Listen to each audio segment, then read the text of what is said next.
Oh, hey! Celeste! Kyle, what's taking you so long? Baka humaba na naman yung pila sa kuhanan ng course card. Sige, wait lang ha.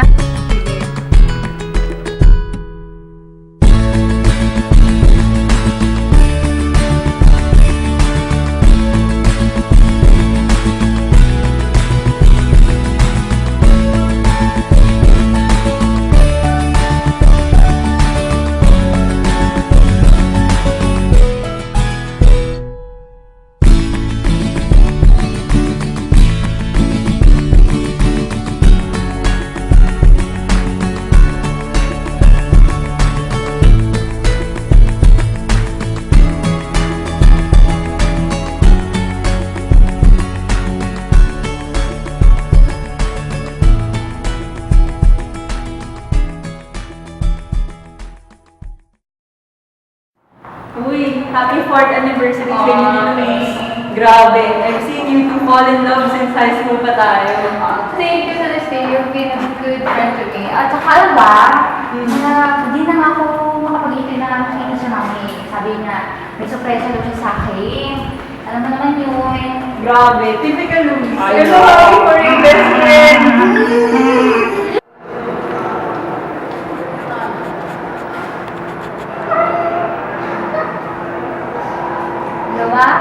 Kyle, naiwan mo yung food mo. Ang tigas-tigas talaga ng ulo mo, kagaya ng daddy mo.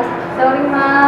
Huwag mo kalimutan yung pinaalala ko sa'yo Kailangan mo ulit makapasok sa DNA term. Patunayan mo na hindi ka kagaya ng daddy mo, manloloko.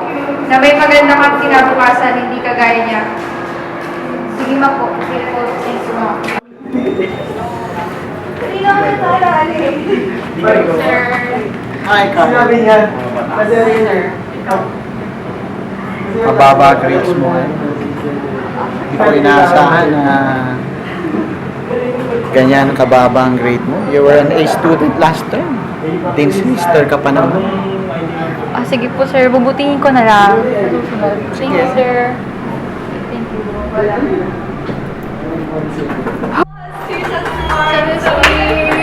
Save your tears, Kyle. Let's talk about it outside, away from the mirror. Sasakay mo, ha? Bakit? Bakit ito?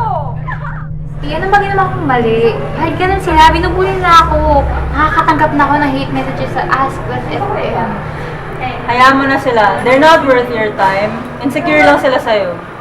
Tama ka. Sige, thank you.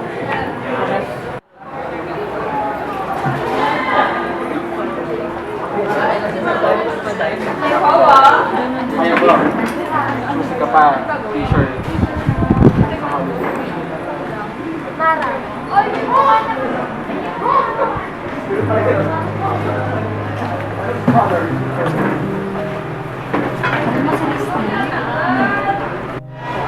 nangyayari sa akin to sa Celeste?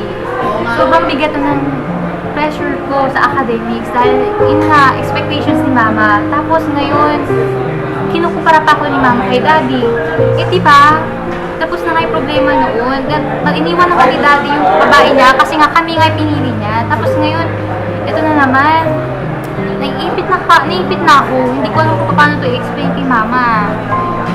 So sorry, Kyle. I wish I could give some advice, but I don't think I'm the right person to tell advice or even answer your question. It's okay, Celeste. Basta nandito ka. Kailangan ko lang naman na makikinig sa akin eh. Thank you.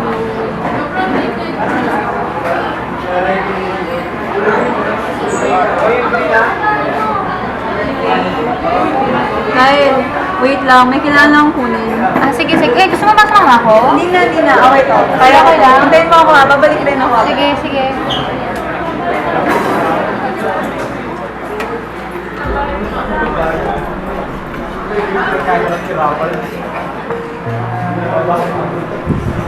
Uy, Louie! Happy anniversary! Alam mo, ayaw ko na magpaligoy-ligoy pa. Ayaw ko na rin lokohin sarili ko. At madaling ikaw. May iba na akong mahal. Bye, Kyle. Please! Sorry.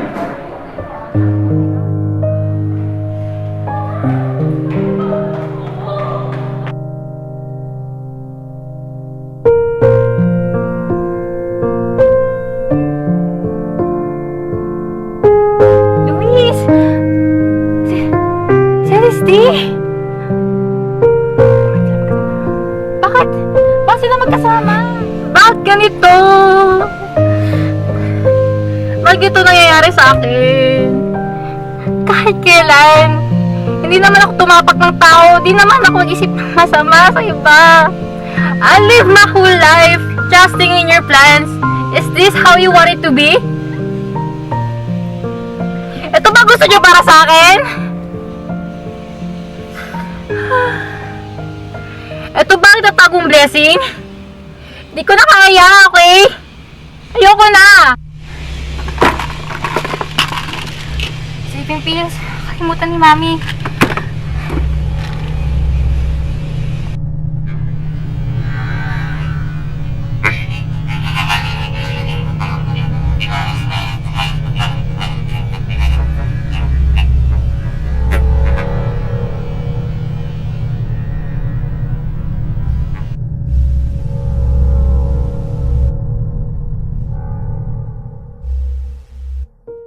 In psychology, it is a decision to deliberately take one's life.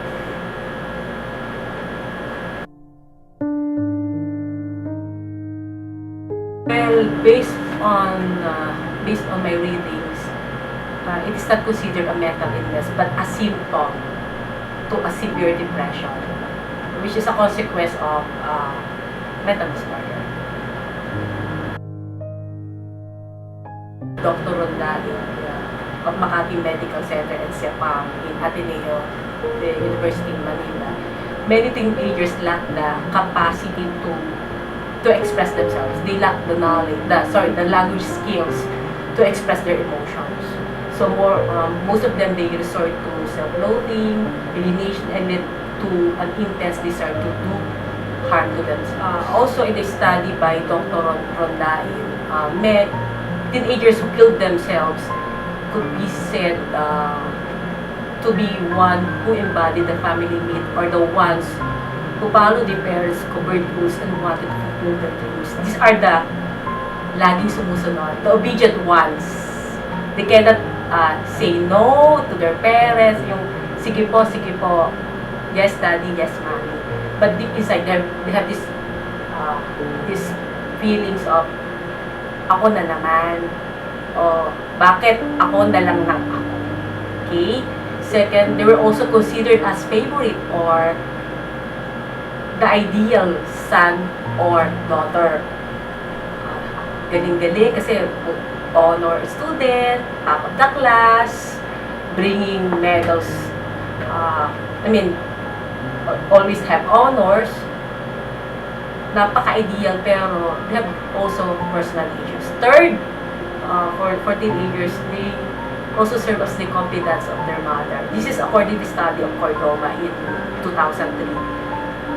At times, mothers have issues with their children, also with their husbands. So whenever this particular teenager goes home, alam mo yung tatay mo, alam mo yung kapatid mo, eto yung ginawan mo. So parang feeling ng bata is she has something to do with the issue. Okay. But in reality, it should be the mom who should handle the situation. Third, they function as the family caretakers. According to the study of Karandang, Dr. Karandang in 1987, okay, sila yung nagiging tagasalo. So instead, the mom attending to these needs, sige, ikaw mag-alaga sa puso mong kapatid. Okay, pupunta na ako dito, yon. Instead of studying, si mami pala mag-session, mag-mama-jong lang pala. Something like that. Para at a very early stage, exposed na sila with that kind of situation. Next, they wanted to help the family in some way and make their parents happy, but failed. They have this desire to help to please their families. Pero, example, they would like to get better grades, so they study there, and yet, di ba, may times na you really do not get good grades. So, somehow, they feel they failed. And they had at least one parent who had a very difficult childhood. Okay, example, a father who had an issue with his own father, biological father, would have a difficult relationship with his child or with the son. Especially kapag ang pagpapalaki is hindi very strict. So whatever the kind, the ways, the rearing practices na ginawa ng parents with the father, most likely it would be transmitted to the child. Okay? And at least one parent who did not express emotions is very strict and was a perfectionist and very difficult to please. There are parents na you should be like this. Okay? You should be like your dad, an engineer, a doctor, very ideal. Walang paksa. You should, parang kailangan is ma-maintain yung good reputation. So parang it's a mandate. Yung teenager, eventually parang nawawala din kanyang identity.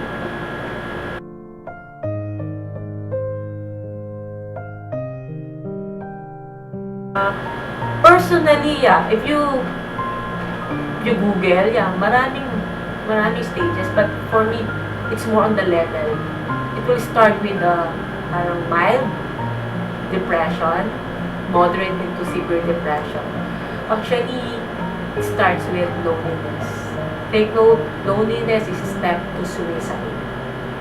So it doesn't mean na a person is lonely, there's nothing wrong. No, it could lead to moderate loneliness up to severe depression. Eventually, we'll have thoughts of committing suicide.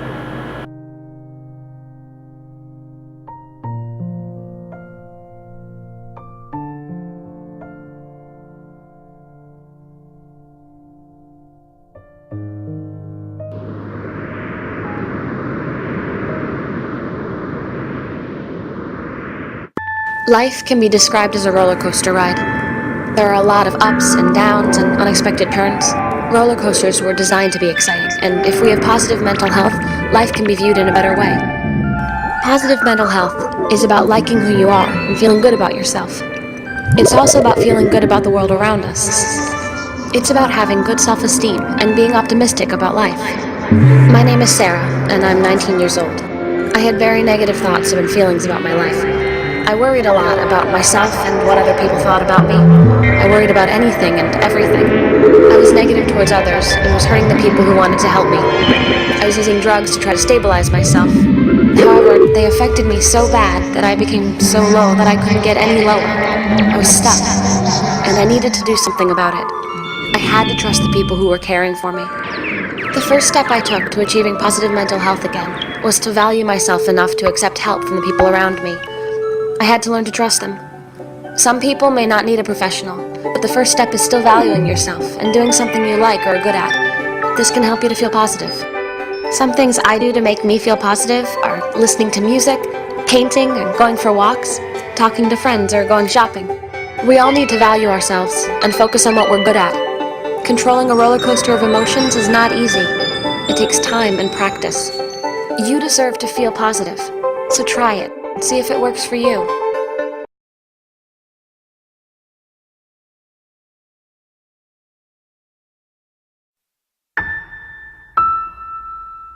I have my ups and downs, just like anybody else. Maybe more than anybody else. I can be hard to figure out. And I like my privacy. I don't want you looking over my shoulder all the time. But you know your kid better than anybody else. And if you think he's acting different than usual, Acting really down, crying all the time for no good reason, or getting really mad, Not able to sleep, or sleeping too much. shutting her friends out or giving her stuff away, acting reckless, drinking, using drugs, staying out late, suddenly not doing stuff he used to love. or doing stuff that's just not like him. it might be nothing to worry about. It might just be high school. Or it might be something more. He might be depressed. Not just feeling down, really depressed. It might be that your kid is thinking about killing himself. It happens. More than you think. More than it should. And people say, I had no idea. I thought it was just a phase he was going through. I never thought she'd do it. I wish he'd come to me. I wish he'd said I something. wish I'd said something. When it's too late. So if you think your kid's acting different, if she seems like a different person, say something. Say, what's wrong? How can I help? And ask straight out. Are you thinking about killing yourself? It doesn't hurt to ask. In fact, it helps. When people are thinking about killing themselves, they want somebody to ask. They want somebody to care. Maybe you're afraid you'll make it worse if you ask. Like, you'll put the idea in their head. Believe me, it doesn't work that way. It doesn't hurt to ask. In fact, the best way to keep a teenager from killing herself is to ask, are you thinking about killing yourself? And what if they say yes? Or maybe. Or sometimes, Well, here's what you don't say. That's crazy. Don't be such a drama queen. you're making too much of this. That boy's not worth killing Yourself. over. That's not going to solve anything. You're just trying to get attention. You're not going to kill yourself. What you do say is, I'm sorry you're feeling so bad. How can I help? We'll get through this together. Let's keep you safe. A lot of people think about killing themselves, adults and kids. most of them never try it, but some of them do. So if your kid says, I'd be better off dead. I can't live with this. I'm gonna kill myself, Take her seriously. Find someone she can talk to about it. Someone who knows how to help. Sometimes kids want to kill themselves because something happened. A breakup, a failure. But sometimes it goes deeper, and it's not going to go away by itself. Get some help. Talk to your doctor. Or a counselor at school. Or your minister. but don't just let it drop. And make sure that your kid always has someone to turn to. Someone he trusts. Make a list together, right then. 3, 4, 5 names. Put a suicide hotline number on there too. Have him keep that list in his wallet, so he always knows where to turn. Make sure your home is safe. If you have pills she could use to hurt herself, lock them up. If you have a gun, don't just lock it up. Get it out of the house. The bullets, too. And one more thing. If you think your kid might be about to hurt himself, don't leave him alone. Take him to the emergency room. Call 911 if you have to. We all have our ups and downs, but sometimes it's more than that. If you think something's wrong, the only way to find out is to ask. Ask straight out. Are you thinking about killing yourself? Don't wait until you're sure. Trust your gut. Because it never hurts to ask. And it can make a big difference. All the difference. In your kid's life.